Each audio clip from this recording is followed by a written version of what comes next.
Today we're going to be talking about the importance of the different, eating the rainbow, right? Eating different colors. And I'm sure you've seen, posters all over the place, in clinics or doctors' offices or, community centers where it says eat the rainbow. And it's really true. We really should eat the rainbow. And there's a reason for that. The reason for that is because every single colored, and these are natural colors, right? We're not talking about adding food coloring or, processed foods. We're talking about foods that are naturally the color, naturally that color.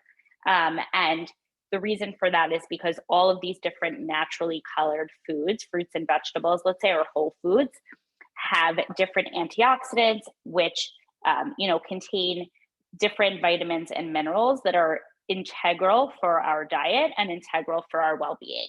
Butternut squash is orange. So orange foods tend to be very high in beta carotene. Some other vegetables or fruits that contain beta carotene are cantaloupe, carrots, as we know, sweet potatoes. So those are all really, really deep, have that deep hue, that deep orange hue or that orange color. And they're obviously naturally there. And beta carotene is important for our vision, right? So everybody says, eat carrots, it's good for your eyes. And it's true. It's really, really helpful for our vision, for eye health, and everything, and so on and so forth. Then we have our eggplant, which is a purple color, right? You could look at it, say it's black, but it's, for all intents and purposes, it's a purple color. So purple or red, anything deep red or purple a lighter red has some other antioxidants called lycopene, and I'll talk about that first. So lycopene is things we find heavily in tomatoes, right? When we think of lycopene, a lot of the times we'll think of tomatoes. Lycopene is pretty synonymous with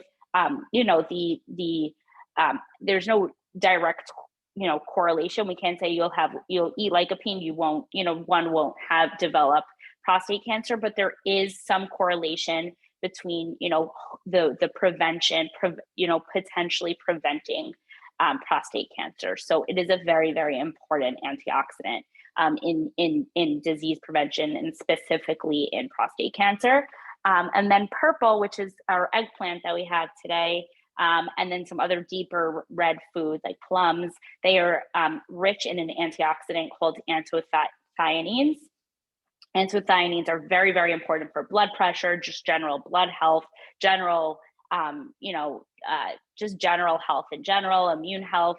But when we think of anthocyanins, we think very much of blood and blood health, and blood pressure, which is obviously very, very important for overall health in general.